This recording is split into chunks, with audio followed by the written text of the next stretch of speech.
SI भर्ती इतने बड़े स्तर पर आम लोगों तक पेपर पहुंचना, इतने बड़े अभ्यर्थियों के साथ में धोखाधड़ी होना, क्या रहेगी आगे की रणनीति? नमस्कार, आपका बहुत बहुत धन्यवाद। सबसे पहले तो मैं आपका धन्यवाद करना चाहूँगा कि आप इस राजस्थान की राजधानी में जो युवा संघर्षरत है एसआई भर्ती परीक्षा की गड़बड़ी को लेकर के, और आप हम लोगों को सपोर्ट करने आए हैं, इसलिए आपका सबसे पहले धन्यवाद करता हूँ। मेरा नाम विष्णु तिवारी है और पूर्व छात्र संघ अध्यक्ष राजस्थान संस्कृत विश्वविद्यालय में हूँ। मैं आपको बता देना चाहता हूँ कि पिछले कुछ वर्षों से निरंतर एक परिपाटी राजस्थान में चल पड़ी है। कोई भी परीक्षा भले ही क्यों ना हो, वो भले ही केंद्र की परीक्षा क्यों ना हो, सेंटर की नीट की परीक्षा अभी थोड़े दिन पहले आयोजित हुई थी, ऐसा ही परीक्षा से थोड़े दिन पहले। उस परीक्षा में भी जो केंद्र सरकार की परीक्षा है, उस परीक्षा में भी राजस्थान जैसे प्रदेश में गड़बड़ी कर दी जाए, उसमें चीटिंग करवा दी जाए और अपने चाहने वाले व्यक्तियों को पास करवाने की नाकाम कोशिश करी जाए। इस तरह से एक परिपाटी उस राजस्थान में चल पड़ी है।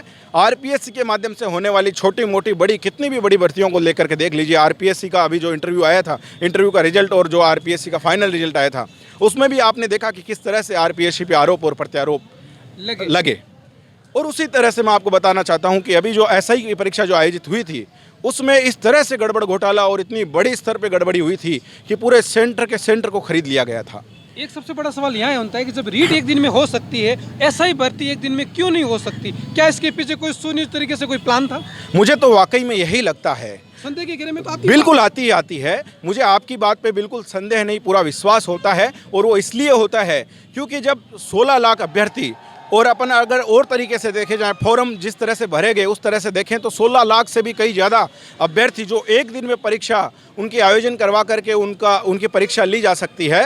तो पहले जब 4 सितंबर को एसआई की परीक्षा आयोजित होनी थी और एक पारी में एक दिन होनी थी, तो फिर क्यों ये 3 दिन का ढोंग रचा गया? मुझे लगता है अपने नकलचियों को सही मौका उपलब्ध करवाने के लिए ये 3 दिन का ढोंग और स्वयं राजस्थान की सरकार और उसके कुछ आकाओं के द्वारा रचा गया। अब क्या निर्णय अंतिम रहेगा आप सब विद्यार्थियों की तरफ से? हम सब विद्यार्थियों की एक ही मांग है कि जो अभी पिछले कुछ ही दिनों पहले जो एसआई की 3 चरणों में जो एग्जाम हुई थी 3 दिन में, उस भर्ती को रद्द करके, उस परीक्षा को रद्द करके और पुनः निष्पक्ष रूप से उस भर्ती परीक्षा का आयोजन करवाया जाए और आयोजन से पहले कड़े नियम और कानून बनाए जाएं, ताकि जो नकल करवाने वाला गिरोह है उस पर गैर जमानती धाराओं में उस पर मुकदमा चले और वो आजीवन कारावास की सज़ा पाए। और अगर कोई आर्थिक रूप से जो छात्रों का नुकसान होता है भर्ती परीक्षा को लेकर के, उस आर्थिक रूप से जो नुकसान है उसकी भरपाई उसकी अचल और चल संपत्ति को बेच करके सरकार को करना चाहिए